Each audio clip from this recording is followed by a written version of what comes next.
Hello, hello. Looks like we are live. If you're watching live, thank you. And if you're watching the replay, let me know in the comments. Just type replay and then let me know where you're joining from, what your specialty is, and if there's any questions that you have about sleep. So if you've been following me, you know that I've been going live every day. If you're not familiar, I'm Dr. Nishi Bhopal. I'm a physician specializing in integrative psychiatry and sleep medicine.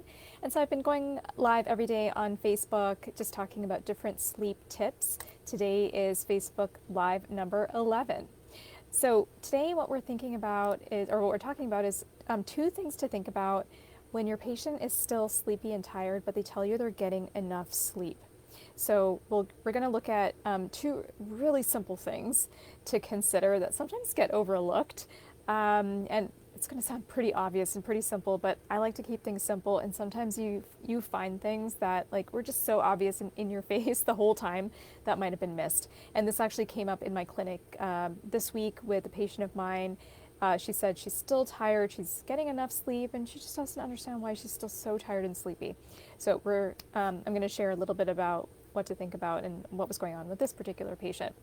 So as I mentioned, I'm board certified in sleep psychiatry. I have training in integrative psychiatry, and I have a YouTube channel teaching physicians and therapists about practical sleep medicine. And I've got a course that's opening up next week. I'll be doing a free series of master classes on sleep supplements, because many of our patients are taking supplements for sleep, but as physicians, we really don't get much training in how to use them effectively and what the evidence base is. So I'm going to be talking about 5 common sleep supplements and the evidence, the indications, dosing considerations, quality considerations, some clinical pearls. So if you're interested in joining me for that, it's live. So you can join, ask questions. You can also learn more about my program if you're interested in hearing about that too. I'll put the link to this sleep supplement masterclass in the comments underneath. I'd love to see you there. And there's a recording available too. So if you can't join live, you can still sign up and watch the recording later. Okay, so this is going to be just a quick one today, but the simple tips, the 2 tips for your patients who are sleepy but still tired.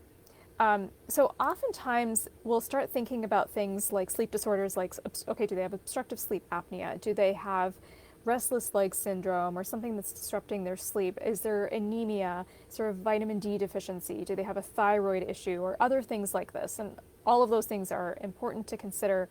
And, we want to be investigating those kinds of things when appropriate. In this week's YouTube video, I actually talk about 5 different sleep disorders to consider in your differential diagnosis that you will likely see in your clinical practice. So you can check that out. That's on the YouTube channel. But even before we go into all of that workup of figuring out, okay, what's going on with this patient's sleep? Is there a sleep disorder? Is there anemia or something else going on? There's a couple simple questions that you need to be asking. So this patient that I saw, she told me, well, I'm getting enough sleep, but I'm still super sleepy and tired all the time. So the first question I ask is, well, tell me about your sleep schedule. And so it turned out she was getting about 7 hours of sleep most nights, sometimes 6.5, but generally about 7. That sounds like enough for most people, right? The average adult needs somewhere between 7 to 9 hours of sleep, but there's variability in that range. And so for somebody like my patient, who's a younger adult, she needs probably about 8.5 hours to feel rested. You can ask your patient, well, how many hours of sleep do you need a night to feel rested and feel like you're getting enough sleep? And so in her case, it was about 8.5 hours, and she's getting about 7 hours on average. So that's 1 hour of sleep deficiency, or, she's building up this sleep debt. There's a sleep deprivation that builds over time. 1 hour of sleep deprivation a night.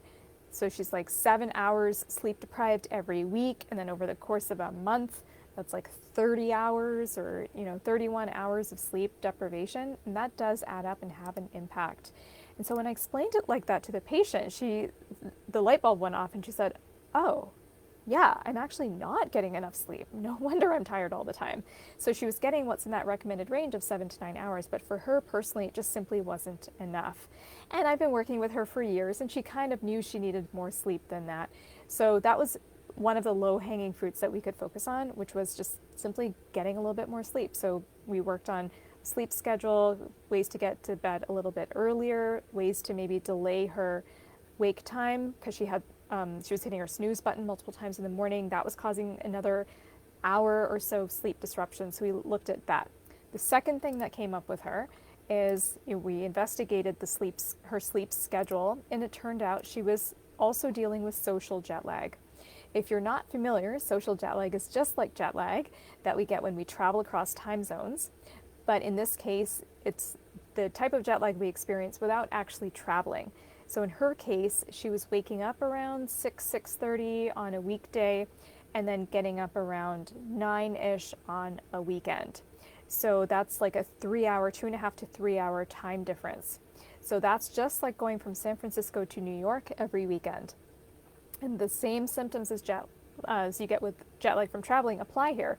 So you might feel foggy, tired, it's hard to concentrate, sometimes there's changes in appetite, sometimes people have energy at strange times throughout the day, they just feel generally kind of off, fatigued, there might be an urge to nap. My patient was experiencing all of these things as well. So her social jet lag coupled with this chronic ongoing sleep deprivation were feeding into her feeling tired and sleepy. So we also worked on trying to figure out a more consistent sleep schedule for weekdays and weekends so there wasn't this big time differential. So we figured out that she could get up maybe a little bit later on the weekend. She wasn't committed to getting up at 6 a.m. on the weekends, but maybe around 7. She could start with that and see how that goes, make it a little bit of a trial. So 2 low-hanging fruits. Is the patient actually getting as much sleep as they think they are? Are they getting enough sleep for their individual needs? And is there a social jet lag type phenomenon going on? Now, if those things aren't going on, that's when we want to start investigating other aspects, or if, of course, there's symptoms of other conditions, we want to evaluate those. But in this patient's case, and you'll see this in a lot of your patients, sometimes it's just as simple as they're not getting enough sleep for their needs and their sleep schedule is too erratic. And it's causing this kind of jet lag effect. There was a study that came out earlier, actually just like a month ago in I think January 2024, showing that consistency of the sleep schedule is actually more important than duration when it comes to long-term health outcomes. So you can check that out. I'll put the link there in the comments too if you want to see that study.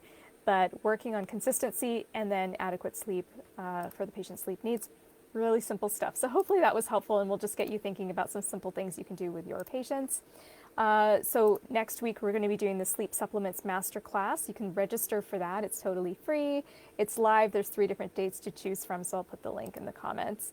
And then join me again tomorrow for some more quick sleep tips. I'll see you then. Bye for now.